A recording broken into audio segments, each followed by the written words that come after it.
चलो आ जाओ, plant growth and development देखते हैं।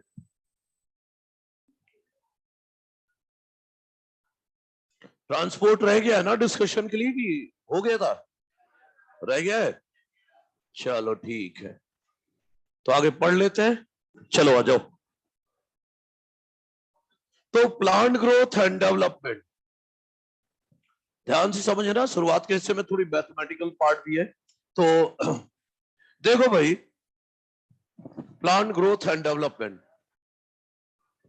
ग्रोथ को बोलूं one of the most fundamental characteristic of living organism, है ना?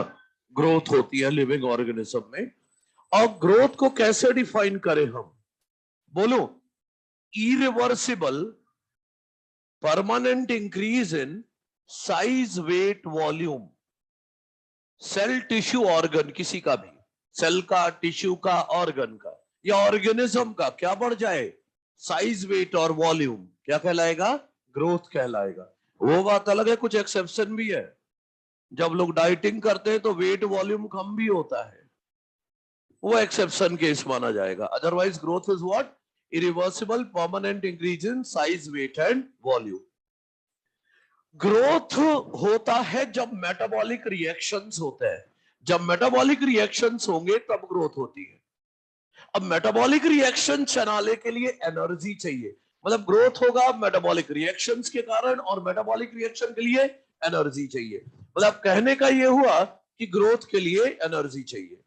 अगर किसी लीफ का एक्सपेंशन हो रहा है, छोटी पत्ती बड़ी हो गई, तो ये क्या होगा? ग्रोथ हो गया। अच्छा, क्या मैं ये बोल सकता हूं all cells of plant are derived from single celled zygote? अरे हमारी लाइफ भी सिंगल सेल जाइगोट से ही तो डेवलप हुए हैं, पूरी बॉडी सेल उसी से आया है। अच्छा, दूसरा, क्या मैं बोलूं ग्रोथ तब होगा जब एनाबॉलिज्म ज्यादा हो और कैटाबॉलिज्म कम हो, टूटने वाले रिएक्शन कम हो और सिंथेसिस वाले रिएक्शन ज्यादा हो। सही है? तो दो लाइन लिख लो वहीं पर मॉड्यूल की छत पर, प्लांट ग्रोथ एंड डेवलपमेंट के ऊपर, या जिसको जहां लिखना है। क्या लिख लो? पहली line, all cells of plant, all cells of plant are derived from, all cells of plant are derived from, all cells of plant are derived from single celled zygote, derived from single celled zygote। दूसरा, ये line इसलिए लिखा है क्योंकि NCERT ने इसी को थोड़ा अलग ढंग से लिखा। पता है क्या लिखा एनसीईआरटी ने? All cells of plant are descendant of single cell zygote, एक ही मतलब है। दूसरा लिख दो, growth occur when anabolism occur more than, growth occur when anabolism occur more than catabolism, growth occur when anabolism occur more than catabolism, anabolism occur more than catabolism। सही है? ये हो गया। इसके बाद देखो, अगली हेडिंग है plant growth is generally indeterminate. Plant growth generally क्या है? इनडिटर्मिनेट है। इनडिटर्मिनेट मतलब जनरली प्लांट ग्रोथ अनलिमिटेड है। प्लांट की जो ग्रोथ है जनरली कैसी है? अनलिमिटेड। मतलब प्लांट में ग्रोथ चलती रहती है through out the life. Plant की ग्रोथ अनलिमिटेड है, थ्रू आउट द लाइफ चलती रहती है। क्यों? क्योंकि प्लांट में मेरिस्टेमेटिक सेल्स है और उनमें कैपेसिटी होती है टू डिवाइड एंड रीडिवाइड। वो अपनी कंटिन्यूटी को मेंटेन करके रखते हैं। सही है? और अब देखो ना, एक लाइन होगी, meristematic cells have capacity to divide and self perpetuate. मिला क्या? अब बाद में पूछोगे कि ये क्या होता है, तो सेल्फ परपिचुएट की मीनिंग लिख दो, मेंटेन कंटिन्यूटी। मॉड्यूल में तो आसानी से मिल जाएगा, पहले पेज में ही है, plant growth is generally indeterminate वाले। और जो लोग एनसीईआरटी लेकर बैठे उन्हें अगले पेज में मिलेगा, ग्रोथ वाले चैप्टर में अगले पेज में सेकंड लास्ट पैराग्राफ में, है ना? Plant growth is generally indeterminate के अंदर ही। क्या बोला मैंने? सेल्फ परपिचुएट का मतलब मेंटेन कंटिन्यूटी। मतलब मेरिस्टेमेटिक सेल डिवाइड करते रहते हैं और अपनी कंटिन्यूटी मेंटेन करके रखते हैं। और सुनो, जब अरे ना मिले तो मीनिंग लिख के छोड़ दो भाई, जब पढ़ोगे चैप्टर तब मिल जाएगा। सेल परपिचुएट का मतलब मेंटेन कंटिन्यूटी, सही है। और सुनो, मेरिस्टेमेटिक सेल डिवाइड होती है जब, अभी थोड़ी देर में मैं जब टाइप ऑफ ग्रोथ बताऊंगा तो बताऊंगा कि जब कोई मेरिस्टेमेटिक सेल डिवाइड करती है तो 1 से 2 सेल बने, एक सेल फिर से डिवीजन के लिए चला जाता, लेकिन हर बार जब 2 सेल बनती है उनमें से एक सेल डिवाइड नहीं करता, स्पेशलाइज हो जाता है स्पेसिफिक फंक्शन के लिए, सही है ना। मेरिस्टेमेटिक सेल जब डिवाइड होती है तो सेल 1 से 2 बनती है। अब 2 सेल में एक सेल तो फिर से डिवाइड करेगा और जो दूसरी सेल है वो डिवाइड नहीं करेगी बल्कि स्पेसिफिक फंक्शन करती है। तो कहने का मतलब यह है, मेरिस्टेमेटिक सेल जब डिवाइड करती है तो कुछ सेल तो डिवाइड ही करती रहेंगी और कुछ प्लांट बॉडी का हिस्सा बनती रहेंगी, वो स्पेसिफिक फंक्शन करेंगी, डिवाइड नहीं करेंगी। तो क्या मैं ये कह सकता हूं, new cells are always being added to the plant body by division of meristematic cell. Meristematic cell के डिवीजन से लगातार प्लांट बॉडी में नई सेल्स ऐड होती रहती है। इसे कहते हैं plant growth is open. Plant growth is open का क्या मतलब है, new cells are always being added to the plant body by division of meristematic cell. कोई दिक्कत तो नहीं है? ओके, मिल गई लाइन? हाँ, ध्यान देते रहे ना भाई, एनसीईआरटी। अच्छा, तो plant growth is open, clear है ना। ओके, एक चीज और मेरे से सुनो, एनिमल में जो ग्रोथ होती है वो डिफ्यूज्ड होती है, हर तरफ से ग्रोथ होती है हमारी, लेकिन प्लांट में ग्रोथ डिफ्यूज नहीं, लोकलाइज्ड होती है। ग्रोथ स्पेसिफिक लोकेशन पर होती है। क्यों? क्योंकि उनमें मेरिस्टेम स्पेसिफिक लोकेशन में ही होते हैं। याद करो, एपिकल मेरिस्टेम, इंटरकैलरी मेरिस्टेम और लेटरल मेरिस्टेम। तो जहां जहां मेरिस्टेम है वहां वहां ग्रोथ होगी, बात खत्म। हमारे में पूरी बॉडी में एक साथ ग्रोथ होता है, लेकिन प्लांट में स्पेसिफिक लोकेशन पर होता है, मतलब उनकी ग्रोथ लोकलाइज्ड है। ये लाइन मेरी तरफ से लिख लो। क्या? In animal growth is diffused. In animal growth is diffused. In animal, growth is diffused, whereas in plant growth is localized. Growth is localized. Growth is localized. That is growth occur at specific location. That is growth occur at specific location due to presence of meristem at certain location, due to presence of meristem at specific location, लिख दो, due to presence of meristem at specific location। सही है, ये हो गया। तो अब देखो, ग्रोथ 2 तरह की होती है, increase in length primary growth और इंक्रीज इन गर्थ या increase in thickness secondary growth. Primary growth कौन कराएगा? इंक्रीज इन लेंथ कौन कराएगा? Shoot apical meristem and root apical meristem, यही कराएंगे ना इंक्रीज इन लेंथ। और इंक्रीज इन थिकनेस कौन कराएगा? Lateral meristem. अरे वो जो वैस्कुलर कैम्बियम और कॉर्क कैम्बियम होते हैं वही तो सेकेंडरी ग्रोथ थिकनेस बढ़वाएंगे। किसमें? जिम्नोस्पर्म और डाइकोट में। सही है, ओके। दूसरी बात है, सेल लेवल पर ग्रोथ कैसे होगी? सेल लेवल पर ग्रोथ कैसे होगी? एक सेल थी, अब इसकी ग्रोथ हो गई, कैसे पता चलेगा?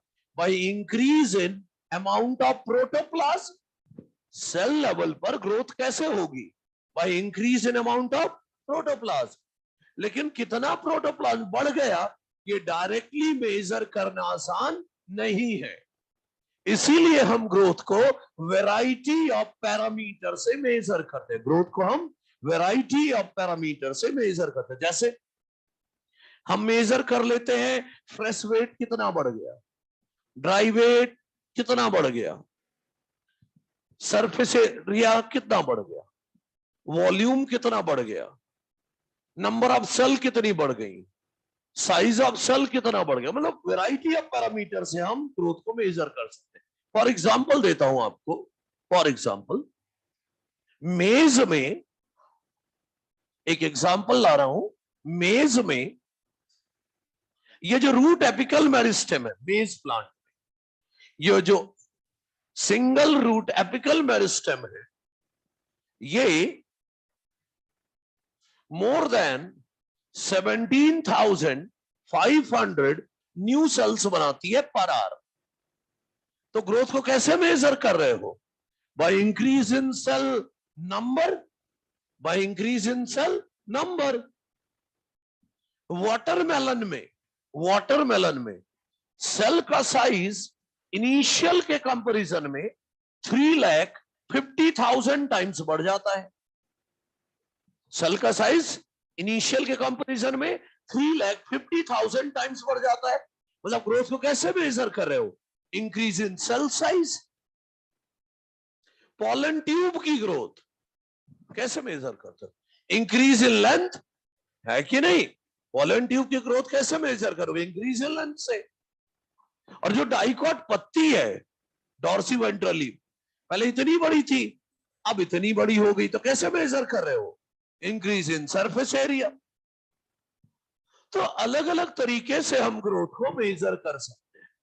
और हमारे मॉड्यूल में एक इंस्ट्रूमेंट का नाम दिया है ग्रोथ मेजर करने के लिए। क्या नाम दिया है? ग्रोथ को मेजर कर सकते हैं ऑक्सैनोमीटर से। दिया है क्या?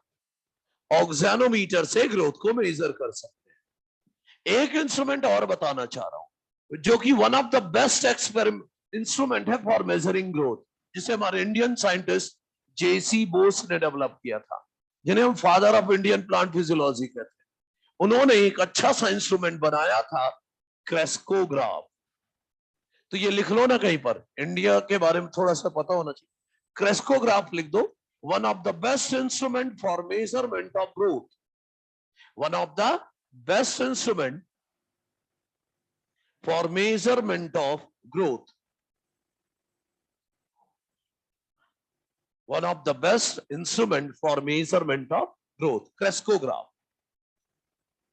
developed by J.C. Bose। किसने डेवलप किया था? जेसी बोस ने, जगदीश चंद्र बोस ने। हाँ, ठीक है। इसके बाद बारी आती है फेजेस ऑफ ग्रोथ। क्या? Phases of growth. तो सुनो जरा, फेजेस ऑफ ग्रोथ देखो। ग्रोथ को हम 3 फेजेस में पढ़ते हैं। पहला है मेरिस्टेमेटिक फेज या cell division phase. Meristematic phase या सेल डिवीजन फेज, एक फेज ये है ग्रोथ का। दूसरा फेज है इलोंगेशन फेज, सेल का इलोंगेशन होगा। और तीसरा है मैचुरेशन फेज, तीसरा है मैचुरेशन फेज। अच्छा, चलो इसको भी देख लेते हैं।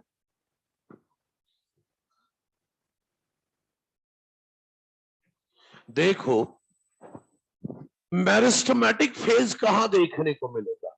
Eight shoot apex. Shoot apex पर सेल डिवीजन ही तो हो रहा होगा। और रूट के एपेक्स में भी तो, रूट के एपेक्स में भी तो ये मेरिस्टेमेटिक जोन ही होता है। याद करो, सेल डिवीजन फेज यही तो होता है जो कि रूट कैप से प्रोटेक्टेड होता है। याद है? तो मैं ये कह रहा हूं मेरिस्टेमेटिक फेज कहां देखने को मिलेगा? रूट एपेक्स और शूट एपेक्स पर। यहां पर जो मेरिस्टेमेटिक सेल है, they are in continuous state of division. क्या कर रही होंगी मेरिस्टेमेटिक सेल? लगातार डिवाइड कर रही होंगी। भाई मान लो ये मेरिस्टेमेटिक सेल थी, अब मेरिस्टेमेटिक सेल डिवाइड करके 2 सेल में फिर डिवाइड, 2 सेल बन गई। यही तो है मेरिस्टेमेटिक फेज या सेल डिवीजन फेज। तो कहां देखने को मिलेगा ये फेज? एट शूट एपेक्स और रूट एपेक्स। और मेरिस्टेमेटिक सेल लगातार डिवाइड कर रही है। मेरिस्टेमेटिक सेल जो होती है उनके कैरेक्टर क्या होते हैं? वैसे तो प्लांट एनाटॉमी में पढ़ते हो, लेकिन यहां पर भी हमारे मॉड्यूल और एनसीईआरटी में लिखा है थोड़ा सा मेरिस्टेमेटिक सेल के बारे में। क्या कि जो मेरिस्टेमेटिक सेल होती है स्मॉल साइज की होती है, इनका साइज छोटा होता है और इनमें ढेर सारे प्लाज्मोडेस्माटा होते हैं। प्लाज्मोडेस्माटा और इंटरसेलुलर स्पेस, सेल के बीच स्पेस, मतलब ऐसे ढेर सारी सेल है। इंटरसेलुलर स्पेस या तो नहीं होता या तो बिल्कुल थोड़ा सा होगा। इंटरसेलुलर मतलब ये कंपैक्टली अरेंज है पास पास में। इंटरसेलुलर स्पेस या तो नहीं है और है तो बहुत छोटा है। और मैंने बताया था इनके बारे में कि इनमें थिन प्राइमरी सेल वॉल होती है सेलुलोज की बनी, और ढेर सारा प्रोटोप्लाज्म होता है और एक बड़ा सा क्लियरली विजिबल न्यूक्लियस होता है। लास्ट पॉइंट देखो क्या लिखा है, they are rich in protoplasm and have large conspicuous nucleus. Conspicuous मतलब क्लियरली विजिबल, लिख लेना बाद में भूल जाओगे। कॉन्स्पिशियस मतलब यहां पर क्लियरली विजिबल। एनसीईआरटी में इधर बॉटम में है, उधर उधर, हाँ बॉटम में वही देख, क्लियरली विजिबल। सही है। तो मेरिस्टेमेटिक सेल के बारे में क्या क्या बोला कि छोटे साइज की सेल होती है, एबंडेंट प्लाज्मोडेस्माटा होता है, सही है। इंटरसेलुलर स्पेस या तो नहीं होगा या बहुत कम होगा। थिन प्राइमरी सेल वॉल होगी सेलुलोज की बनी हुई, और ढेर सारा प्रोटोप्लाज्म होगा और लार्ज क्लियरली विजिबल न्यूक्लियस होगा। मेरिस्टेमेटिक फेज हो गया कि सेल 1 से 2 हो जाएंगे। अब आएगा एलोंगेशन फेज। अब एलोंगेशन फेज कहां दिखेगा आपको? एलोंगेशन फेज बोलूं, याद करो रूट का जब स्ट्रक्चर पढ़ते हो तो मेरिस्टेमेटिक जोन के जस्ट पास में होता है जोन ऑफ इलोंगेशन, है कि नहीं? तो एनसीईआरटी लिखती है कि इलोंगेशन जोन कहां देखने को मिलेगा? Proximal to meristematic zone. Proximal to meristematic zone मतलब मेरिस्टेमेटिक जोन के पास। प्रॉक्सिमल मतलब नियर, प्रॉक्सिमल मतलब near, near to meristematic zone मिलेगा। और एनसीईआरटी जानती है प्रॉक्सिमल सबको नहीं समझ में आएगा, तो एनसीईआरटी लिख देती है just away from the tip, tip से थोड़ा हटके। हाँ तो टिप से थोड़ा हटके ही तो है इलोंगेशन फेज। इलोंगेशन फेज किस एरिया में दिखेगा या इलोंगेशन जोन कौन सा है? या तो बोल दो टिप से थोड़ा हटके है या बोल दो near to meristematic zone. Clear है? समझते चलना। अब इस फेज में होगा क्या? पहले बता चुका हूं जब मैं टर्गर प्रेशर पढ़ा रहा था। अरे भाई ये जो सेल्स है अब इनमें नया बायोमोलिक्यूल बनेगा, नए नए बायोमोलिक्यूल बनेंगे, मतलब प्रोटोप्लाज्म बनेगा, नए नए बायोमोलिक्यूल बनेंगे, नए नए सॉल्यूट आ जाएंगे। तो यहां सॉल्यूट कंसंट्रेशन बढ़ जाएगा, सॉल्यूट कंसंट्रेशन बढ़ जाएगा तो पानी आएगा, और पानी आएगा तो टर्गर प्रेशर बढ़ेगा, और टर्गर प्रेशर बढ़ेगा तो सेल वॉल तो अभी थिन है, तो टर्गर प्रेशर बढ़ेगा तो सेल वॉल पर किक पड़ेगी, तो सेल वॉल फैलता जाएगा। तो सेल में लगातार नए नए बायोमोलिक्यूल बन रहे हैं, प्रोटोप्लाज्म बन रहा है, सेल में सॉल्यूट आता जा रहा है, पानी आता जा रहा है, टर्गर प्रेशर बढ़ता जा रहा है, और प्रोटोप्लाज्म प्रेशर लगाता रहेगा और पानी आता रहेगा। प्रोटोप्लास्ट किक मारता रहेगा, फैलता जाएगा पानी आने से, और ये वैक्यूल का साइज भी तो बढ़ता जाएगा क्योंकि सबसे ज्यादा पानी तो वैक्यूल में ही भरेगा, और ये पानी आता जाएगा और सेल वॉल स्ट्रेच होती जाएगी। क्यों? क्योंकि प्रोटोप्लास्ट किक मार रहा है ना सेल वॉल को, तो वैक्यूल का साइज भी बढ़ता रहेगा। लेकिन कब तक? जब तक कि सेल का साइज मैक्सिमम ना हो जाए, और जब मैक्सिमम होगा तो क्या बोला था? सेकेंडरी सेल वॉल डेवलप हो जाएगी, सेकेंडरी सेल वॉल डेवलप हो जाएगी। देखो ना नोट्स में या मॉड्यूल में, कहीं भी देख लो, मॉड्यूल या एनसीईआरटी, क्या लिखा है, क्या क्या होता है इलॉन्गेशन फेज में? इंक्रीज वैक्यूलेशन, मतलब देख लो वैक्यूल बढ़ता जा रहा है या नहीं। और क्या लिखा है? सेल इनलार्जमेंट हुआ या नहीं। और क्या लिखा है? Deposition of new cell wall material. लिख दो formation of secondary cell wall. वो जो लिखा है ना deposition of new cell wall, लिख दो वहां पर formation of secondary cell wall. Formation of secondary cell wall हो जाएगा। Formation of secondary cell wall हो जाएगा। हो गया, सेकेंडरी सेल वॉल बन गया। तो इलोंगेशन फेज में ये है, कहने का मतलब सेल का इलोंगेशन हुआ, वैक्यूल का साइज बढ़ा और सेकेंडरी सेल वॉल डेवलप हो गई। हो गया इलोंगेशन। अब मैच्योरेशन, इसमें क्या करेंगे? पहले ये जोन कहां दिखेगा? अरे रूट में ही समझो ना, याद करो। मेरिस्टेमेटिक जोन, इलोंगेशन जोन, फिर आता है मैच्योरेशन जोन, जहां पर रूट हेयर देखने को मिलती है कि नहीं? तो फिर से बोलूं कि जोन ऑफ मैच्योरेशन कहां मिलेगा? Proximal to zone of elongation. Zone of elongation के पास मिलेगा मैच्योरेशन जोन। सही है? अच्छा, क्या क्या होगा देखो। अब इस सेल के प्रोटोप्लाज्म को और सेल वॉल को मॉडिफाई किया जाएगा, जैसा कि इससे फंक्शन कराना है। इस सेल से जैसा फंक्शन कराना है वैसा इसके प्रोटोप्लाज्म को और सेल वॉल को मॉडिफाई किया जाएगा। जैसे फॉर एग्जाम्पल मान लो मेरिस्टेमेटिक मीजोफिल सेल का काम कराना है, फोटोसिंथेसिस करवाना है। इसको क्या जिम्मेदारी मिलने वाली है? फोटोसिंथेसिस कराने की। तो नंबर ऑफ क्लोरोप्लास्ट बढ़ा दिए जाएंगे। अगर इसे सीप ट्यूब का काम कराना है तो न्यूक्लियस को खत्म कर दिया जाएगा। और सोचो अगर इससे एक हॉलो पाइप बनवाना है, मतलब इससे ऐसे जाइलम ट्रैकीड या वेसल बनवाना है, तो सबसे पहले प्रोटोप्लाज्म का लॉस कर दिया जाएगा, प्रोटोप्लाज्म इसका डिस्ट्रॉय कर दिया जाएगा। और जो सेल वॉल है उसमें लिग्निन डिपॉजिट कर दी जाएगी, ताकि सेल वॉल, सेलुलोज तो पहले से है, लिग्निन भी आ जाए। तो सेल वॉल कैसी हो जाएगी? लिग्नोसेलुलोजिक। ये लिग्निन इसीलिए तो डिपॉजिट करते हैं ताकि high tension of transpiration pull पर पानी जब तेजी से जाए तो ये रप्चर ना हो जाए। अरे अगर बहुत पतले पाइप से हाई प्रेशर में पानी भेजोगे, पाइप जगह जगह से फट नहीं जाएगा। बस इसीलिए लिग्निन डिपॉजिट किया है, ताकि high tension of transpiration pull से जब पानी तेजी से जाए तो ये जाइलम वॉल रप्चर ना हो जाए। समझ गए मेरी बात? तो क्या किया जाता है यहां? प्रोटोप्लाज्म को मॉडिफाई किया जाता है, सेल वॉल को थिक किया जाता है, जैसा कि उससे काम कराना है, जो काम कराना है उसके हिसाब से मॉडिफाई किया।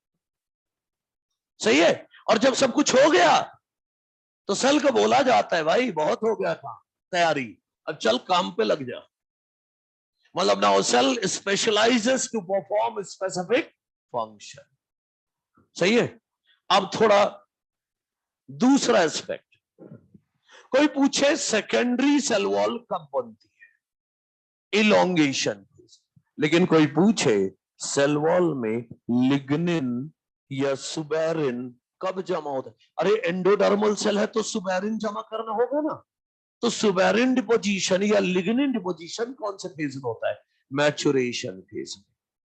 तो लिख दो ठीक, ये मैच्योरेशन फेज में, ये जहां पर सेल वॉल थिकनिंग लिखा है ना, यहां पर लिख दो डिपोजिशन ऑफ लिग्निन और सुबेरिन। डिपोजिशन ऑफ लिग्निन और suberin in cell wall, deposition of lignin or suberin in cell wall, lignin or suberin in cell wall occur during maturation phase. occur during maturation phase.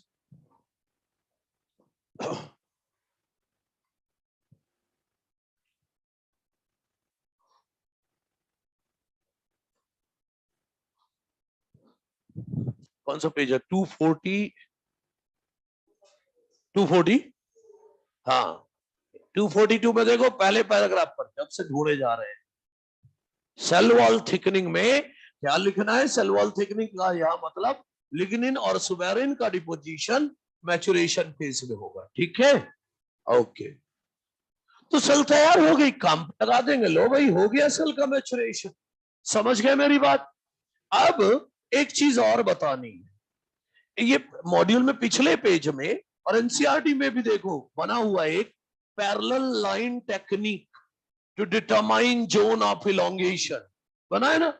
अब इसको बताना है, आ जाओ इसको भी बता दूं, है ना? नहीं चाहिए कुछ भी?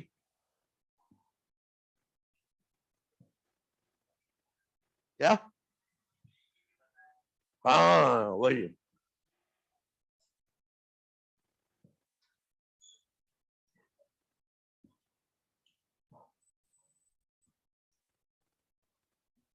तो अब समझो जरा, देखो यहां पर ये है एक सीड जर्मिनेट कर रहा था, यहां पर देखो इधर ध्यान से, बिल्कुल ऑनलाइन वाले भी, ये जो ब्लॉक बनाया ये ए है, ये ए है।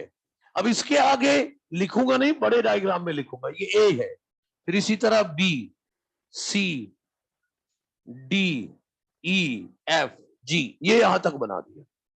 अरे इंडियन इंक से मार्क कर दो ना, इंडियन इंक से मार्क कर दो ब्लॉक्स को, ए बी सी डी हो गया ये। अब जब ग्रोथ होगी तो क्या होगा? ये कुछ ऐसा हो जाएगा भाई,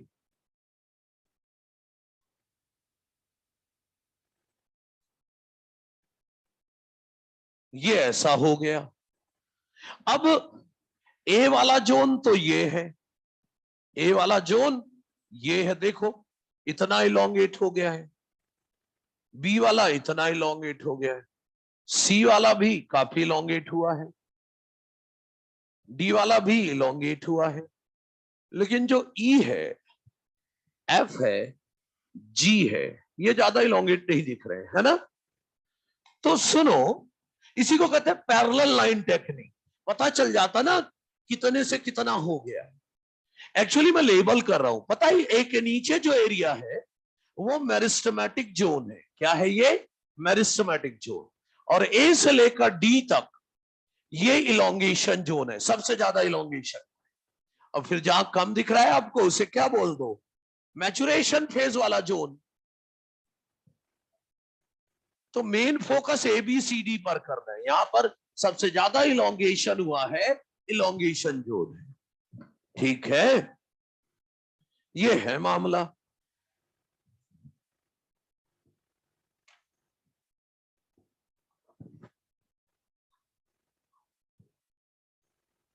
ठीक, अब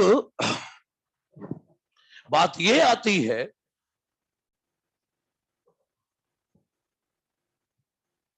अब हमें कुछ मैथमेटिकल बातें करनी है, मैथमेटिकल बातें करनी है। और मैथमेटिकल बातें ये है, हमें ग्रोथ रेट पढ़ना है। ग्रोथ पर यूनिट टाइम क्या कहलाएगा? Growth rate.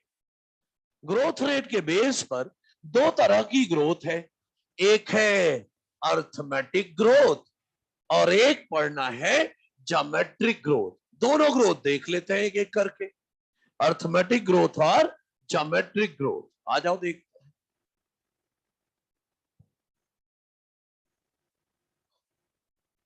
अर्थमेटिक ग्रोथ और ज्योमेट्रिक ग्रोथ। अर्थमेटिक ग्रोथ और ज्योमेट्रिक ग्रोथ। अब अर्थमेटिक ग्रोथ की अगर मैं बात करूं तो सुनो, आगे अगर एक एक लाइन में आपको क्लियर करना हो तो ये सुनो, एक सेल से दो सेल बने, दो से तीन, तीन से चार, चार से पांच, ऐसे एक एक सेल बढ़े तो बोलो अर्थमेटिक ग्रोथ। और डबल होता जाए, एक से दो, दो से चार, चार से आठ, आठ से 16, ऐसे डबल होता जाए तो ये ज्योमेट्रिक ग्रोथ है। अब आप बोलोगे ज्योमेट्रिक ग्रोथ तो सर समझ में आ रहा है, अर्थमेटिक ग्रोथ में भी 1 से 2 समझ में आ रहा है, लेकिन 2 से 3 सेल ये कैसे होगा? सुनो ध्यान से, इधर देखना। मान लो अर्थमेटिक ग्रोथ बता रहा हूं अभी, ये एक मेरिस्टेमेटिक सेल है।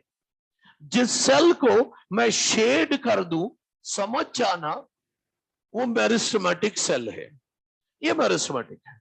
अब इसके डिवीजन से बनी 2 सेल, इसके डिवीजन से बनी 2 सेल। 2 सेल जो बनी, अभी जो बता रहा था, 2 सेल में से एक सेल मेरिस्टेमेटिक ही रहेगी, डिवाइड करेगी, लेकिन जो दूसरी सेल है वो स्पेशलाइज हो जाएगी to perform specific function, divide नहीं करेगी। फंक्शन करने चली गई वो सेल, डिवाइड ना करेगी, तो मेरिस्टेमेटिक अभी भी एक है। तो सुनो, ये एक सेल तो पहले से ही है जो डिवाइड नहीं करेगा, और इसके डिवीजन से फिर से बनी 2 सेल, फिर से 2 सेल बनी, और 2 सेल जो बनी उनमें से एक सेल फिर से मेरिस्टेमेटिक ही रहेगी और दूसरी स्पेशलाइज हो जाएगी टू परफॉर्म स्पेसिफिक फंक्शन। 1 से 2 से 3 हुआ। फिर 2 सेल पहले से ही है जो डिवाइड नहीं करेंगी, और इसके डिवीजन से फिर 2 सेल बनी, और उनमें से एक सेल फिर से फंक्शन करने चली जाएगी। अब मेरिस्टेमेटिक सिर्फ एक ही रहेगा। तो देख लो, 1 से 2, 2 से 3, 3 से 4, 5 ऐसे बनता जाएगा। ये है अर्थमेटिक। मतलब हर बार डिवीजन, सीधा ऐसे रखो, हर बार डिवीजन से 2 सेल बनेंगे, एक डिवाइड करने चली जाएगी और एक डिवाइड नहीं करेगी, फंक्शन करेगी। सही है? अच्छा, इसके लिए जो फॉर्मूला होता है, नहीं न्यूमेरिकल नहीं आ रहे, बस याद रखना है, अर्थमेटिक ग्रोथ का फॉर्मूला ये है, LT है फाइनल लेंथ, L0 है इनिशियल लेंथ, R है ग्रोथ रेट और T है टाइम। सही है? और ग्रोथ कर्व बनाया जाए, अगर ग्रोथ कर्व बनाया जाए, देखो ना, ग्रोथ कर्व बनाया जाए तो इधर हाइट ऑफ प्लांट ले लो, इधर प्लांट की हाइट ले लो, इधर टाइम ले लो। अरे भाई, अर्थमेटिक ग्रोथ के एग्जांपल में यही तो बोलता हूं मैं कि root and shoot elongation at constant rate. Root और शूट की लेंथ कैसे बढ़ती है? अर्थमेटिक ग्रोथ से। अरे भाई, प्लांट की हाइट कैसे बढ़ेगी? आज 1 मीटर है, 1 महीने बाद 2 मीटर है, 1 महीने बाद 3 मीटर है, फिर 4 मीटर है, फिर 5, ऐसे बढ़ेगा ना 1-1 मीटर। अरे हाइट किसी की भी हो, अर्थमेटिक ही तो बढ़ेगी। हमारी ही ले लो, हमारी भी हाइट क्या ज्योमेट्रिक बढ़ती है? जब पैदा हुए थे तो 2 फुट के या 1.5 फुट के, फिर साल 2 साल में उसका डबल 3 फुट हो गया, फिर उसका डबल 3.5 का 6 हो गया, फिर उसके बाद छत तोड़ो भाई 12 फुट का हो गया। पता चले प्रैक्टिकली आसमान छू रहे होते अपन। समझ रहे हो मेरी बात? तो ज्योमेट्रिक नहीं बढ़ती हाइट, अर्थमेटिक ही बढ़ती है। तो ग्रोथ कर्व ऐसा आएगा, मान लो ये यहां से 1 मीटर, फिर बढ़ा 2 मीटर, फिर 3 मीटर, फिर 4 मीटर, ऐसे लीनियर ग्रोथ कर्व आएगा। तो ग्रोथ कर्व कैसा आएगा? लीनियर आएगा। क्लियर है? Okay, done. तो ये अर्थमेटिक ग्रोथ की बात होगी। अब बात आती है ज्योमेट्रिक ग्रोथ की। नाम ही बता रहा डबल होगा भाई, तो यहां तो सीधा है, 1 सेल से बनेगी 2 सेल, 2 से बनेगी 4, अरे जितनी डॉटर सेल बनेंगी सब की सब डिवाइड करेंगी। अब ये कहां देखने को मिलेगा? Unicellular organism. अरे ई कोलाई ले लो, इकोलाई 1 से 2, 2 से 4, 4 से 8 ऐसे बढ़ती है। और बोलो इनिशियल डिवीजन ऑफ जाइगोट, अरे जाइगोट जब शुरुआत में डिवाइड करेगा तो एक सेल, 1 से 2, 2 से 4, 4 से 8, तो क्या हो रहा है ये ज्योमेट्रिक ग्रोथ, 8 से 16, लेकिन फिर बाद में अर्थमेटिक ग्रोथ होने लगे। एम्ब्रियोनिक डेवलपमेंट को नहीं बोल रहा हूं मैं ज्योमेट्रिक, इनिशियल एम्ब्रियोनिक डेवलपमेंट को, इनिशियल एम्ब्रियोनिक डेवलपमेंट को या अर्ली एम्ब्रियोनिक डेवलपमेंट को क्या बोल रहा हूं, ज्योमेट्रिक ग्रोथ। बाद में कैसी ग्रोथ होगी, अर्थमेटिक। डायग्राम में देख लो ना मॉड्यूल या एनसीईआर, शुरुआत में देखो डार्क डार्क जो है वही मेरिस्मेटिक है, 1 से 2, 2 से 4, 4 से 8 होता जा रहा, 8 से 16, लेकिन बाद में अर्थमेटिक ग्रोथ होने लगेगी। समझ गए? तो पूरा एम्ब्रियोनिक डेवलपमेंट ज्योमेट्रिक नहीं है, अर्ली एम्ब्रियोनिक ग्रोथ क्या है, ज्योमेट्रिक, बाद में अर्थमेटिक ग्रोथ होगी। क्लियर? तो ज्योमेट्रिक ग्रोथ का एग्जाम्पल क्या दिया मैंने आपको, एग्जाम्पल दिया initial division of zygote, initial zygotic division या अर्ली एम्ब्रियोनिक डेवलपमेंट बोलो, और यूनिसेलुलर ऑर्गेनिज्म, यूनिसेलुलर ऑर्गेनिज्म। और सुनो इसका जो फॉर्मूला होता है W1 is equal to W0 e raise power RT। अरे वही है ये, इकोलॉजी में W की जगह N लगा हुआ था, पहले था dN/dt इक्वल टू RN, फिर इंटीग्रेटेड फॉर्म में लाए थे NT equal to N0 e raise power RN। तो यहां वहां N था पॉपुलेशन डेंसिटी, यहां पर साइज है, तो final size W1 is final size, W0 is initial size, E क्या होता है, base of natural log, R क्या है, ग्रोथ रेट, T क्या है, टाइम। R जो ग्रोथ रेट है या इसको बोलते हैं relative growth rate, growth rate या रिलेटिव ग्रोथ रेट। अरे ग्रोथ रेट ही तो बताएगा प्लांट किस रेट से नई सेल्स बनाएगा, यही तो बताएगा प्लांट किस रेट से नया प्लांट मटेरियल बनाएगा, मतलब नई सेल्स बनाएगा, ये कौन बताएगा, आर। इसीलिए आर को कहते हैं एफिशिएंसी इंडेक्स। क्या बोलते हैं, एफिशिएंसी इंडेक्स भी कहते हैं। क्यों?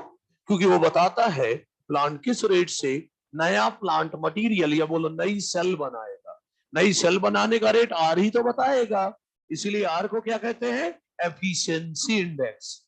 क्लियर है? अच्छा, ग्रोथ कर्व देखते हैं, मैथ्स फॉर्मूला तो हो ही गया, अब बचा क्या है, सिर्फ ग्रोथ कर्व। तो चलो देख लो, देखो भाई इधर टाइम ले लो, फिर से इधर साइज या weight of organ, plant organ ही लीफ ही ले लो, पहले ग्रोथ धीरे धीरे होगी, पहले ग्रोथ क्या होगी, स्लो होगी, स्लो होगी तो क्या बोलोगे, लैग फेज। अब फिर सेल डिवीजन फास्ट होने लगेगा तो क्या बोलोगे, लॉग फेज या एक्सपोनेंशियल फेज, लॉग फेज या एक्सपोनेंशियल फेज।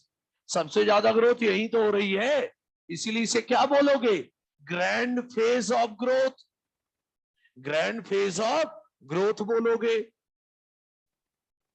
सही है, ग्रैंड फेज ऑफ ग्रोथ। लेकिन नेचर में रिसोर्सेस लिमिटेड है, तो ग्रोथ कौन धीमी हो जाएगी या बोलो कांस्टेंट हो जाएगी, बढ़ना बंद हो जाएगी और ग्रोथ क्या हो जाएगी, कांस्टेंट हो जाएगी। इसे क्या बोलोगे, स्टेडी या स्टेशनरी फेज। सही है भाई, कोई दिक्कत तो नहीं। तो नेचुरल इन्वायरमेंट में क्योंकि रिसोर्स लिमिटेड है, अगर रिसोर्स अनलिमिटेड कर दूं तो ये जे शेप ग्रोथ कर्व आ जाता है, लेकिन न्यूट्रिएंट तो लिमिटेड है नेचर में, तो सिग्मोइड एस शेप या सिग्मोइड ग्रोथ कर्व आएगा। तभी तो हमारी एनसीईआरटी मॉड्यूल में लिखा है क्या, सुनो इधर, कि sigmoid growth curve is characteristic of all living organism growing in natural environment. जो भी नेचुरल एनवायरनमेंट में ग्रो कर रहा है उसका ग्रोथ कब क्या आएगा? सिग्मॉइड। चाहे वो कोई सेल हो, टिश्यू हो या ऑर्गन हो, अगर वो नेचुरल एनवायरनमेंट में है तो ग्रोथ कब कैसा आएगा? सिग्मॉइड आएगा। समझ गए मेरी बात? तो ये है ज्योमेट्रिक ग्रोथ की बात हो गई सारी। रिसोर्स लिमिटेड है, सिग्मॉइड ग्रोथ करवाएगा। ठीक, इसके बाद क्या बताना है? हमें ग्रोथ को कंपेयर करना है। क्या? Quantitative comparison. हमें ग्रोथ को क्या करना है? कंपेयर करना। तो कंपेयर करना है तो, और सुनो ना, एनसीईआरटी में क्वेश्चन पूछा है यहां पर, जो प्लांट सीजनल एक्टिविटी दिखाते हैं उनका ग्रोथ कब कैसा है?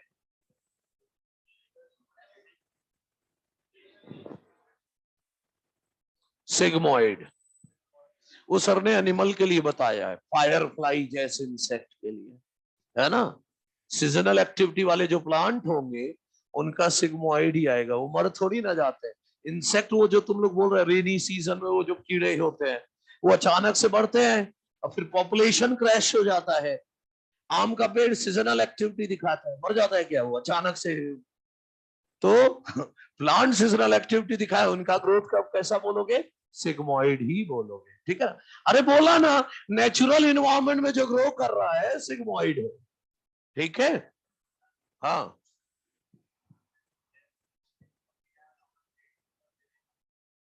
क्योंकि हाइट अर्थमेटिक ग्रोथ है ना। कुछ भी ले ले, डब्ल्यू लेना है कुछ भी। हाँ, तभी तो इनिशियल साइज फाइनल साइज की बात की। ठीक है। तो अर्थमेटिक ग्रोथ और ज्योमेट्रिक ग्रोथ की तो बात हमने कर ली। अब हमें क्या करना है? क्वांटिटेटिव कंपैरिजन करना है ग्रोथ का। दो तरीके से होगा। क्या? एजीआर और आरजीआर, है ना। चलो देख लेते हैं। एजीआर और आरजीआर, अर्थमेटिक ग्रोथ रेट और ज्योमेट्रिक ग्रोथ रेट। इधर देखना, oh sorry, absolute growth rate. AGR absolute growth rate और आरजीआर क्या है? Relative growth rate. दोनों का अंतर जानते हो आप? बेसिक अंतर क्या है? बेसिक अंतर क्या है दोनों में? हा?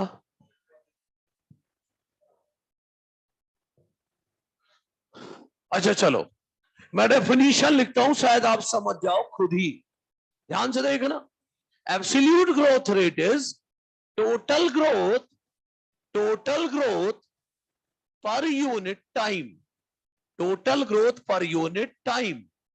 इधर भी लिख रहा हूं, total growth per unit time.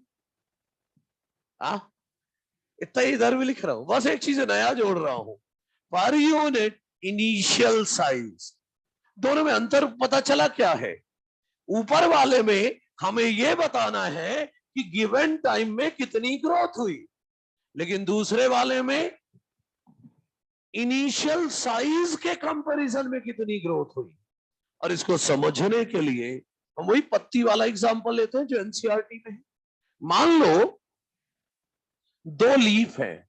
एक लीफ है ए जिसका इनिशियल साइज है सर ये 5 सेंटीमीटर स्क्वायर। एक बी लीफ है जिसका इनिशियल साइज है 50 सेंटीमीटर स्क्वायर। सही है। अब ये गिवन टाइम में 5 सेंटीमीटर स्क्वायर बढ़ गई, तो 5 सेंटीमीटर स्क्वायर बढ़ के कितना हो गया? 10 सेंटीमीटर स्क्वायर। और ये गिवन टाइम में उतने ही समय में, जितने में ये 5 से 10 हुआ, उतने ही समय में ये 50 से 55 सेंटीमीटर स्क्वायर, 5 सेंटीमीटर स्क्वायर बढ़े। दोनों 5 सेंटीमीटर स्क्वायर ही बढ़े हैं। तो एजीआर क्या कहता है? Growth per unit time. तो गिवन टाइम में दोनों का ग्रोथ कितना हुआ? 5 सेंटीमीटर स्क्वायर। मान लो एक हफ्ते में बढ़ा तो ये 5 सेंटीमीटर स्क्वायर बढ़ा पर वीक, एक वीक में, और ये भी एक वीक में 5 सेंटीमीटर स्क्वायर ही बढ़ा। तो दोनों का एजीआर तो बराबर ही है, लेकिन आरजीआर, मैं एक फॉर्मूला दे रहा हूं आरजीआर के लिए। आरजीआर के लिए फॉर्मूला सुनो। आरजीआर, अरे इसी को फॉर्मूला बना रहा हूं, डेफिनेशन को। growth in given time, growth in given time upon initial size into 100. तो ठीक है, चलो निकाल लेते हैं. लीफ एक RGR. Growth in given time कितना हुआ इसमें? 5 centimetre square upon initial size क्या था? 5 into 100. कितना है RGR? 100%. दूसरे का निकाले, दूसरे का RGR निकालो. ग्रोथ इन गिवन टाइम कितना हुआ है? 5 centimetre square upon initial size 50 into 100. 0 0 0 5 2 जा और 5 1 जा 5 2 जा 10%. लो भाई, AGR दोनों का बराबर है, लेकिन RGR एक का 100% है और एक का 10% है. तो RGR में हम इनिशियल साइज भी देखते हैं और AGR में हम इनिशियल साइज नहीं देखते. बस गिवन टाइम में कितना बढ़ा, बस उसकी बात होती है. क्लियर है? हमारे मॉड्यूल में पूरा मैथ्स के साथ सॉल्व किया हुआ है, सब कुछ है. अब इसके बाद क्या दी है? कंडीशंस फॉर ग्रोथ, ये बताना है. अरे फैक्टर अफेक्टिंग ग्रोथ, छोटी छोटी बातें हैं अभी.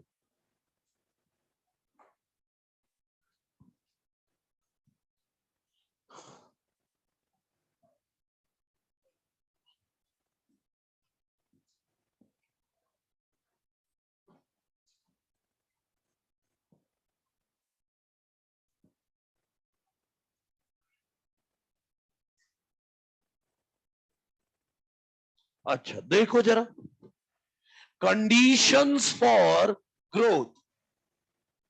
अरे क्या क्या फैक्टर चाहिए उसकी बात हो रही है. तो सुनो, एक तो है वाटर, एक है ऑक्सीजन और एक है न्यूट्रिएंट्स. आगे पहले तीन देखेंगे, वाटर, ऑक्सीजन और न्यूट्रिएंट्स. बाकी बाद में देखेंगे. सुनो, अरे वाटर वाला तो पहले ही बता चुका हूं मैं. टर्गर प्रेशर पढ़ाते समय सेल में जितना ज्यादा पानी होगा, टर्गर प्रेशर उतना ज्यादा होगा, सेल का इनलार्जमेंट उतना ज्यादा होगा. और क्या बोलो, एक और बोल देता हूं, ये लाइन भी मेरी पहले बोली हुई है. Enzyme work in aqueous environment. Enzyme कब काम करते हैं? एक्वस एनवायरनमेंट में. तो सेल में पानी ज्यादा होगा तो एंजाइम्स प्रॉपर काम कर पाएंगी, और एंजाइम जब काम कर पाएंगी तभी तो मेटाबॉलिक रिएक्शंस होंगे और तभी तो ग्रोथ होगी. ऑक्सीजन होगा तो एरोबिक रेस्पिरेशन होगा, एनर्जी मिलेगी, ग्रोथ होगा. लेकिन लाइन आ गई, oxygen is essential for growth in all living organism. गलत हो गया, क्योंकि जो एनारोबिक है उसके लिए तो ऑक्सीजन नहीं चाहिए ना. अभी तो हम प्लांट की बात कर रहे हैं. न्यूट्रिएंट्स, अरे भाई वही 17 एलिमेंट, माइक्रो न्यूट्रिएंट और मैक्रो न्यूट्रिएंट होंगे जब, तभी तो नए नए बायोमोलिक्यूल बनेंगे. मेरा कहने का मतलब इनका भी तो रोल होगा न प्रोटोप्लाज्म बनाने में. तो ये होंगे तभी तो सिंथेसिस ऑफ प्रोटोप्लाज्म होगा, और ग्लूकोज जैसा न्यूट्रिएंट होगा तभी तो रेस्पिरेशन में टूटेगा और एनर्जी मिलेगी फॉर ग्रोथ. क्या कहते हो? एक बार दोबारा बोलता हूं, वाटर जितना ज्यादा होगा टर्गर प्रेशर उतना ज्यादा होगा, सेल इलॉन्गेशन उतना ज्यादा होगा, enzyme work in aqueous environment, तो पानी होगा तो एंजाइम भी काम कर पाएंगी, मेटाबॉलिक रिएक्शन होंगे तब ना ग्रोथ होगी, और ऑक्सीजन होगा तो एरोबिक रेस्पिरेशन होगा, एनर्जी मिलेगी तो ग्रोथ होगा. मैक्रो माइक्रो न्यूट्रिएंट होंगे तभी तो प्रोटोप्लाज्म बनेगा, ग्लूकोज जैसा न्यूट्रिएंट होगा तो एनर्जी देगा तभी तो ग्रोथ होगी. चौथा, टेम्परेचर. देखो भाई, हर एक ऑर्गेनिज्म का एक ऑप्टिमम टेम्परेचर होगा जहां पर ग्रोथ सबसे ज्यादा होगी, और ऑप्टिमम से कम हो जाए टेम्परेचर या ज्यादा हो जाए तो ग्रोथ रेट धीमी हो जाएगी. सिंपल है. पांचवा, light and gravity, light and gravity, ये भी तो ग्रोथ का इफेक्ट करेंगे। याद करो, लाइट होगा तो क्लोरोफिल सिंथेसिस होगा, तब ना फोटोसिंथेसिस होगा, फूड बनेगा। और लाइट होगा, अरे फोटो पीरियोडिज्म ना पढ़ते, लाइट ही तो फ्लावरिंग इंड्यूस करवाएगा। और याद करो, शूट जो है लाइट की तरफ ग्रो करता है, पॉजिटिवली फोटोट्रॉपिक, और जो रूट है वो लाइट से दूर भागता है, वो किधर को ग्रो करेगा, लाइट से दूर, निगेटिवली फोटोट्रॉपिक। सही बोल रहा हूं। और ग्रेविटी, शूट ग्रेविटी के अगेंस्ट जाता है, निगेटिवली जियोट्रॉपिक। सही है ना। और जो रूट है टुवर्ड द ग्रेविटी ग्रो करता है, पॉजिटिवली जियोट्रॉपिक। समझ में आई बात। यही है भाई कंडीशन फॉर ग्रोथ, यही है कंडीशन फॉर ग्रोथ। ठीक है।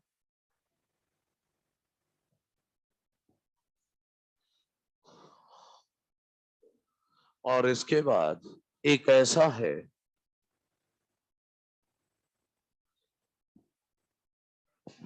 ऐसी चीज बताने जा रहा हूं जो लोगों को तभी समझ में आता है जब उन्होंने टॉपिक देख ले, फिर बोल।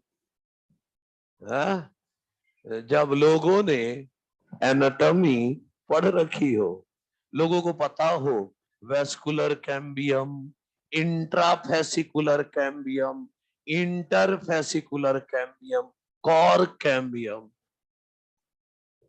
फिर भी मैं रिस्क लेकर समझाने की कोशिश करता हूं, आपको शायद समझ में आ जाए थोड़ा बहुत।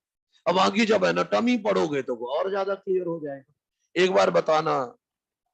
हाँ नहीं, मैं तो बता रहा हूं डिफरेंशिएशन, डी डिफरेंशिएशन। चलो देखते हैं। मतलब ये एनाटॉमी में जाकर अच्छे से क्लियर होती है। अभी फिलहाल जो हो रहा है ना, चुपचाप बैठे रहो, बकबक ना करो।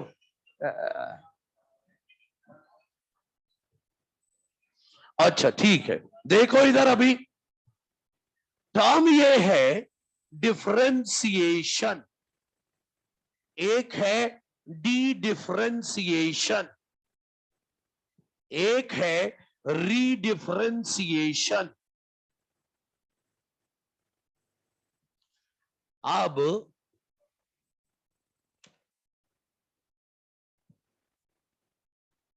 अब इसके बारे में जानने के लिए ऐसा करते हैं, सुनो मैं बताता। देखो, सेल चार तरह की होती है। एक होती है अनडिफरेंशिएटेड सेल। क्या? Undifferentiated cell, meristematic cell. Undifferentiated cell वो होती है जो जिनके पास कोई काम नहीं, सिर्फ एक ही चीज करनी है, डिवाइड डिवाइड एंड डिवाइड, बस और कोई काम। और डिफरेंशिएटेड सेल क्या होती है? ऐसी सेल जो स्पेसिफिक फंक्शन करे, डिवाइड ना करे। ये सब ना, मैं आपको प्लांट का एग्जांपल तो थोड़ा ही बहुत समझ में आएगा आपको, एनाटॉमी नहीं पढ़ी अगर तो, और थोड़ा बहुत जानते हो तो सब पूरा समझ में आएगा। मैं ऐसा करता हूं, अपना एग्जांपल लेके समझाता हूं। हाँ, तो कम से कम एनाटॉमी वाले एग्जांपल ना समझ में आए तो कम से कम टर्म तो समझ में आ जाएंगे। चलो आओ, यहां पर मेरी जो सेल है वो डिफरेंशिएटेड सेल है, स्पेसिफिक फंक्शन कर रही है, डिवाइड नहीं कर रही है, डिफरेंशिएटेड सेल।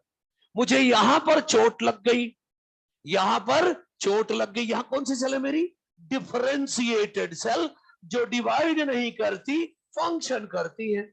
लेकिन मुझे यहां चोट लग गई, तो जो सेल डिफरेंशिएटेड थी अपना फंक्शन छोड़ के डिवाइड करने लग गई, इसे बोलेंगे डी डिफरेंशिएटेड सेल, और प्रोसेस को डी डिफरेंशिएशन। तो जब डिफरेंशिएटेड सेल जो डिवाइड नहीं करती थी, फंक्शन करती थी, वो अपना फंक्शन छोड़ करके डिवाइड करना चालू कर दे, उसे क्या बोलोगे? डी डिफरेंशिएटेड सेल और प्रोसेस को डी डिफरेंशिएशन। अब जब डिवाइड करे जा रहा है, डिवाइड करे जा रहा है, अब जब घाव भरने लगा तो डी डिफरेंशिएटेड सेल के डिवीजन से जो नई सेल बनी, इनके डिवीजन से अब जो नई सेल बनी वो डिवाइड छोड़ के फिर से फंक्शन करने लगी। इसे क्या बोलोगे अब? रीडिफरेंशिएटेड सेल। अब प्रोसेस को रीडिफरेंशिएशन। अरे भाई डिवाइड किया और डिवाइड करके जो नई सेल बन रही है, अब तो घाव भर रहा है ना, तो ये डिवाइड छोड़कर क्या करेंगी? फंक्शन करेंगी, रीडिफरेंशिएशन। क्लियर? अच्छा, टिश्यू कल्चर में नहीं बताया था, प्लांट का एक पार्ट लेते थे, डिफरेंशिएटेड टिश्यू, पत्ती का एक टुकड़ा ले लिया था, डिफरेंशिएटेड टिश्यू था, है ना? फिर उसे कल्चर मीडियम में रखते थे तो आगे डी डिफरेंशिएट हो जाता था, फंक्शन छोड़ के डिवाइड करने लगता था, डी डिफरेंशिएशन। अच्छा, अब थोड़ा सा प्लांट देखो डिफरेंशिएशन का साफ साफ मतलब है स्पेशलाइजेशन। जब कोई नई सेल बनती है तो उसको स्पेशलाइज किया जाता है, उसके प्रोटोप्लाज्म को, उसके सेल वॉल को मॉडिफाई किया जाता है जैसा कि उससे फंक्शन कराना है। मतलब जब डिफरेंशिएशन होगा तभी कोई सेल मैच्योर हो पाएगी।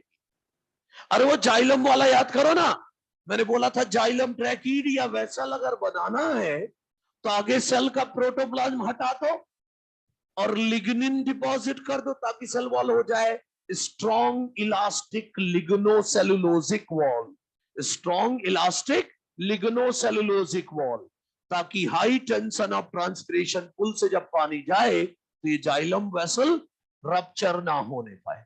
तो ये क्या किया आपने? डिफरेंशिएशन किया ताकि सेल मैच्योर हो जाए और अपना काम कर सके। तो डिफरेंशिएशन, ये बोलो स्पेशलाइजेशन के कारण सेल मैच्योर होती है। ठीक है, सेल को मॉडिफाई किया जाता है फंक्शन करने, जैसा फंक्शन करना है वैसे मॉडिफाई किया जाता है। अब ये प्लांट को चोट लग गई या सेकेंडरी ग्रोथ के समय, प्लांट को चोट लग गई या सेकेंडरी ग्रोथ के समय कुछ सेल जो डिवाइड नहीं करती थी वो डिवाइड करने लग गई, उनको क्या बोलोगे? D differentiate. एग्जाम्पल लो, याद दिलाता हूं थोड़ा सा, शायद किसी के दिमाग में कहीं कोने पर हो ऐसी चीजें। याद करो, जब वैस्कुलर बंडल बनाते हो ऐसे करके तो जाइलम फ्लोएम के बीच में जो वैस्कुलर कैम्बियम है, इसको क्या बोलते थे आप? Intrafascicular cambium. ये तो पहले से था, ये तो पहले से था, लेकिन ये जो बीच में मेडुलरी रे की सेल थी, पैरेन्काइमेटस सेल थी, ये फंक्शन कर रही थी। अब ये फंक्शन छोड़ के डिवाइड करने लग गई, तो ये जो सेल बनी इनको क्या बोलते हो? Interfascicular cambium. इंटरफेसिकुलर कैम्बियम, इसे क्या बोलूं मैं? इसे क्या बोलूं? Dedifferentiated cell. यहां पर कौन सी सेल थी? मेडुलरी रेस की सेल थी। अरे नहीं नाम पता तो कोई बात नहीं, पैरेन्काइमेटस सेल थी जो फंक्शन कर रही थी, लेकिन सेकेंडरी ग्रोथ के दौरान ये अपना फंक्शन छोड़ के डिवाइड करने लगी। इंटरफेसिकुलर कैम्बियम, जो अंदर है वैस्कुलर बंडल के वो इंट्रा, और जो बीच में वो इंटर। ये क्या है? डी डिफरेंशिएशन से बना हुआ, ये डी डिफरेंशिएटेड सेल है यहां। और याद करो, कॉर्टेक्स की सेल डिफरेंशिएटेड है, कॉर्टेक्स की सेल डिफरेंशिएटेड है, फंक्शन कर रही है, लेकिन सेकेंडरी ग्रोथ के दौरान कॉर्टेक्स की कुछ सेल फंक्शन छोड़ के डिवाइड करने लगती है, तभी तो बनता है कॉर कैम्बियम। क्या बनता है? Cork cambium. वो भी तो है डी डिफरेंशिएटेड सेल। अब मतलब समरी लो, एग्जाम्पल ना समझ में आए कोई बात नहीं, जब सेकेंडरी ग्रोथ ये सब पढ़ोगे तब आ जाएगा। अभी क्या बोल रहा हूं, एग्जाम्पल छोड़ो, प्रोसेस पर ध्यान दो। जो सेल डिवाइड नहीं कर रही थी फंक्शन कर रही थी, फंक्शन छोड़ के डिवाइड करने लग गई। इन्हें क्या बोलोगे? Dedifferentiated cell. और प्रोसेस को डी डिफरेंशिएशन। और इन डी डिफरेंशिएटेड सेल के डिवीजन से जो नई सेल बनेंगी वो डिवाइड नहीं करेंगी बल्कि फंक्शन करेंगी। रीडिफरेंशिएटेड सेल ऑफ प्रोसेस रीडिफरेंशिएशन। याद दिलाऊं? अरे इनके डिवीजन से सेकेंडरी जाइलम और सेकेंडरी फ्लोएम बनता है, रीडिफरेंशिएटेड। और इनके डिवीजन से याद करो, बाहर की तरफ कॉर्क और अंदर की तरफ सेकेंडरी कॉर्टेक्स बनता है, रीडिफरेंशिएटेड सेल। तो डी डिफरेंशिएटेड सेल के डिवीजन से जो नई सेल बनी वो डिवाइड नहीं करती बल्कि स्पेसिफिक फंक्शन करती। उन्हें क्या बोलोगे? रीडिफरेंशिएटेड सेल। और प्रोसेस को रीडिफरेंशिएशन। एग्जांपल क्या बोला? इनके डिवीजन से क्या बनेगा? Secondary xylem secondary phloem, redifferentiated cell. और इसके डिवीजन से cork and secondary cortex, redifferentiated cell. सही है? कॉर्क का दूसरा नाम याद है? Phellem, phellem. और सेकेंडरी कॉर्टेक्स का फेलोडर्म। लिखा है मॉड्यूल में, नीचे देखो। ये रीडिफरेंशिएटेड सेल्स है। सही है? फिर पड़ोस में आओ जरा। एनसीईआरटी ने पूछा है ट्यूमर को कैसे डिफाइन करोगे? D differentiation. ऐसी सेल जो फंक्शन कर रही थी, फंक्शन छोड़ के अनकंट्रोल्ड डिवीजन करने लगी, तभी ना ट्यूमर बना। तो ट्यूमर डी डिफरेंशिएट। और टिश्यू कल्चर लैब में जो एक्सप्लांट से पौधा बनाते हैं वहां भी क्या होता है? D differentiation, right. और आखिरी बोला जाता है कि डिफरेंशिएशन इज ओपन। अब इसका क्या मतलब है ये सुनो। क्या बोला जाता है? डिफरेंशिएशन ओपन है। थोड़ा ध्यान दीजिएगा, डिफरेंशिएशन ओपन है का क्या मतलब है? देखो, ये रूट एपिकल मेरिस्टेम है। क्या है ये? रूट एपिकल मेरिस्टेम है। अब इसके डिवीजन से जो डॉटर सेल बनेंगी सब एक जैसी होंगी, लेकिन कुछ डॉटर सेल दूर चली गई, कुछ डॉटर सेल दूर चली गई और कुछ पेरीफेरी पर चली गई।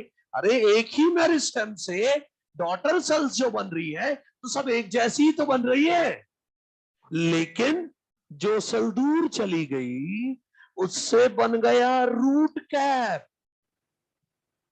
और जो सेल पेरीफेरी की तरफ गई थी उनसे एपिडर्मिस बन गया। मतलब एक ही मेरिस्टेम से जितनी भी डॉटर सेल थी सब एक जैसी थी, लेकिन मैच्योरिटी के दौरान कुछ से रूट कैप बन गया और कुछ सेल से एपिडर्मिस बन गया। तो डिफरेंशिएशन इज ओपन का यही मतलब है। क्या? Cell arising from same meristem, cells arising from same meristem may develop different structure at maturity. Maturity पर अलग अलग स्ट्रक्चर बना लेते हैं। किसने डिसाइड किया कि क्या बनेगा? लोकेशन। किसने डिसाइड किया? लोकेशन। जो डॉटर सेल दूर गई उनसे रूट कैप बन गया, और जो पेरीफेरी पर गई उनसे एपिडर्मिस बन गया। समझ में आया क्या? तो डिफरेंशिएशन इज ओपन का मतलब है एक ही मेरिस्टेम से बनने वाली डॉटर सेल से अलग अलग चीजें बन जाती है। जैसे जो सेल दूर चली गई उससे रूट कैप, और जो पेरीफेरी पर चली गई वो एपिडर्मिस। किसने डिसाइड किया क्या बनेगा? लोकेशन से। सही है? ये है डिफरेंशिएशन इज ओपन। हो गया? अब क्या दिया है? डेवलपमेंट। नहीं, अब नहीं, अब अगले दिन होगा। अब आप ट्रांसपोर्ट इन प्लांट के डाउट पूछ रहे, ट्रांसपोर्ट इन प्लांट के डाउट पूछ रहे। और कुछ गया ये डिफरेंशिएशन? सब ठीक ठाक है? हाँ, पढ़ लेना एक बार जाके, क्योंकि ये टोटल एनाटॉमी है। और ना समझ में आए तो थ्योरी समझ में आना चाहिए, एग्जाम्पल आए ना आए, क्योंकि ये सारे एग्जाम्पल एनाटॉमी में आते हैं, वहां तो डिटेल में पढ़ते हैं भाई, है ना। फिर भी एक बार पढ़ना, कुछ ना आए आपको पूछ लेना मेरे से। अभी तो फिलहाल एक्सरसाइज 1 में कोई क्वेश्चन बोले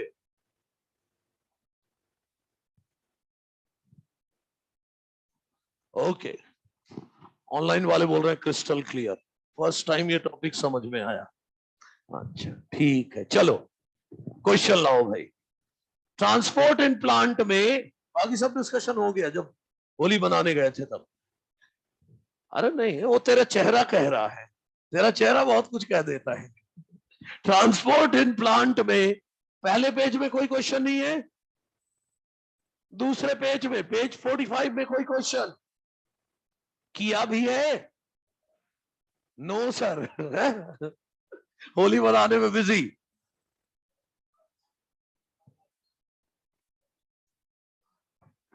टैग में डुबो दिया था क्या तुझे? फिर निकाल के रख दिया। पेज 48 में कोई क्वेश्चन जिसमें डाउट हो बोले।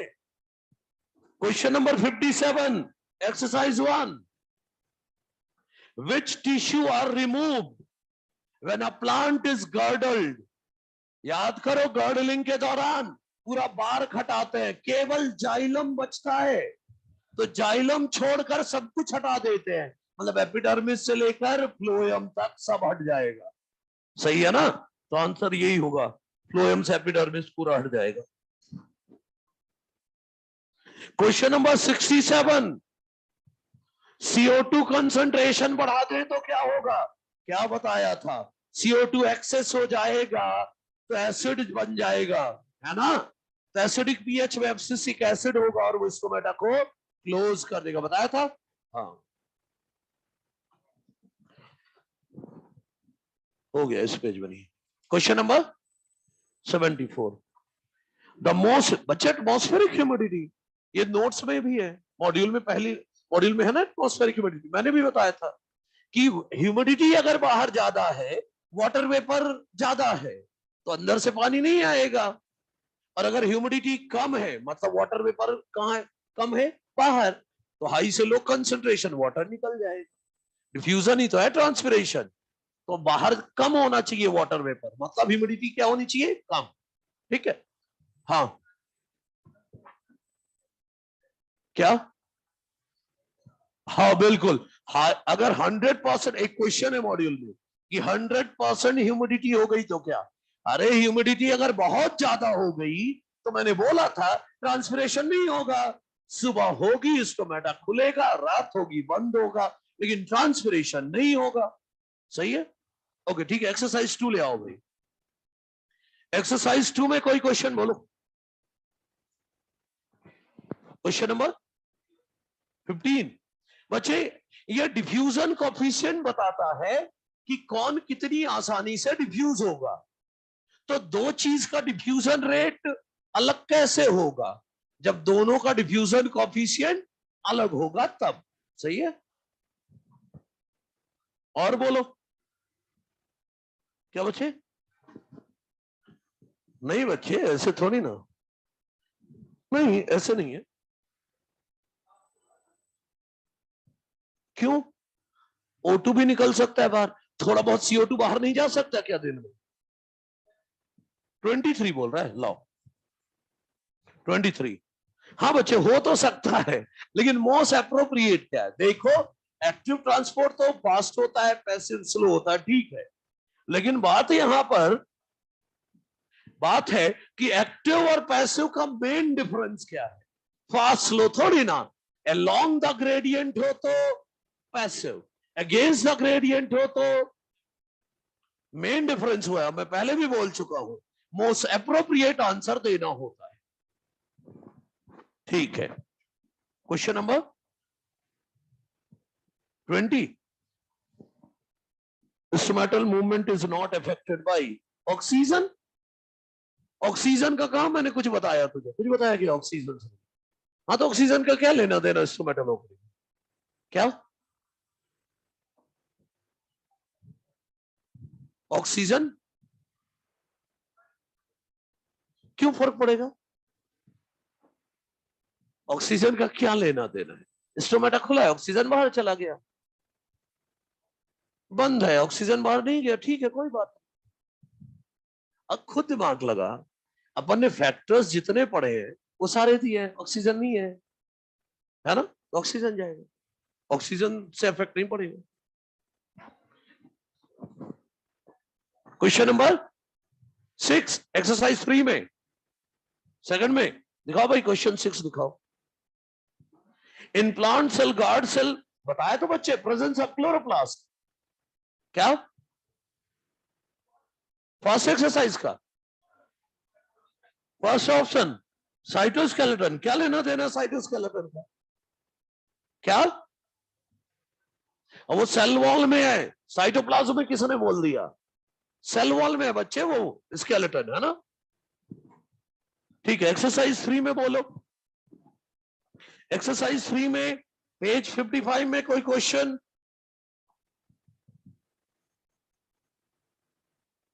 एक्सरसाइज 1 में क्वेश्चन नंबर 2। एक्सरसाइज 1 में क्वेश्चन किसमें? एक सेकंड। एक्सरसाइज 1 में क्वेश्चन नंबर 2 क्या दिखाओ? ऑस्मोसिस। हाँ, गलती कर जाते हैं लोग बच्चे। ऑस्मोसिस डिफ्यूजन ऑफ सॉल्यूशन नहीं है, डिफ्यूजन ऑफ सॉल्वेंट है, इसीलिए पहला जाएगा कि मूवमेंट ऑफ सॉल्वेंट स्पेसिफाई नहीं किया गया है, सॉल्यूशन। ठीक है, चलो एक क्वेश्चन 83 भी पूछ रहा है, दिखा जरा 83 के। हाँ, इफ टेम्परेचर हो या विंड वेलोसिटी, कोई भी अगर ट्रांसपिरेशन रेट बढ़ाता है तो पहले ट्रांसपिरेशन रेट बढ़ेगा, फिर वाटर स्ट्रेस के कारण पानी की कमी हो जाएगी, एब्सिसिक एसिड रिलीज होगा, स्टोमेटा बंद हो जाएगा। हाँ, एक्सरसाइज 3 में बोलो भाई, पेज पलटो। क्या 31 सीधा पहुंच गया। Which of the following develop greater imbibition pressure? जो ज्यादा पानी इम्बाइब करेगा। राइस और व्हीट में स्टोर्ड फूड स्टार्च है, पानी कम इम्बाइब करेगा, प्रेशर कम होगा। मस्टर्ड ऑयल फैट है, पानी कम इम्बाइब करेगा। लेकिन चने के सीड में तो स्टोर्ड फूड प्रोटीन है, वो तो ज्यादा पानी इम्बाइब करता है, तो इम्बाइबिशन प्रेशर भी ज्यादा होगा। क्वेश्चन 22 हाँ 28 आ गए। ये पूछा है कि 25% सोल्यूशन के लिए क्या एप्लीकेबल नहीं है? अरे सेल के लिए टर्गर प्रेशर होता है, सोल्यूशन के लिए टर्गर प्रेशर डिफाइन नहीं होता। 22 the greater the concentration of water in a system, greater is its kinetic energy or water potential। बिल्कुल सही है। तो क्या करेक्ट है? करेक्ट पूछा है ना। Water potential of pure water 0 है, मिनिमम वैल्यू है? नहीं, हाईएस्ट वैल्यू है, हाईएस्ट वैल्यू है वो। ठीक है, मैं अपनी तरफ से क्वेश्चन और बताना चाह रहा हूं। क्वेश्चन नंबर 34 हाँ, ये बताकर फिर क्लोज कर देता हूं। क्वेश्चन नंबर 34 में एक चैम्बर बना है, यहां मेम्ब्रेन लगी हुई है, यहां पर साइड W -9 है, यहां साइड W -4 है। तो सॉल्यूट कहां ज्यादा है? जहां साइड W कम है। अरे सॉल्यूट ज्यादा तो साइड W कम, तो मोर सॉल्यूट यहां है। और क्वेश्चन पढ़ते समय ध्यान रखिए, इस क्वेश्चन में पानी का मूवमेंट नहीं पूछा गया है, सॉल्यूट का पूछा है। तो सॉल्यूट किधर जाएगा? जिधर कम हो, तो ए से बी जाना चाहिए, सही है। लेकिन क्वेश्चन को अच्छे से देखो, दिया एटीपी खर्च करके भेजना है, मतलब उल्टे डायरेक्शन में लेके जाना है। जाना तो ऐसे भी ही चाहिए था सॉल्यूट को, लेकिन वो एटीपी खर्च करके, तो लो से हाई लेके जाना है, बी से ए जाएगा। ठीक है, चलो एक क्वेश्चन 41 विल्टिंग। विल्टिंग मतलब समझते हो? पत्तियों का मुरझा जाना, सूख जाना। वो कब होगा? जब पत्तियों को पानी ना मिले, और पानी कम नहीं मिलेगा जब जाइलम को ब्लॉक कर दोगे। सही है, ओके डन। तो आज की बात यही समाप्त करते हैं, मिलते हैं अगली क्लास में। अरे ऑनलाइन वालों, अब बता दिया, बाय बाय नाउ।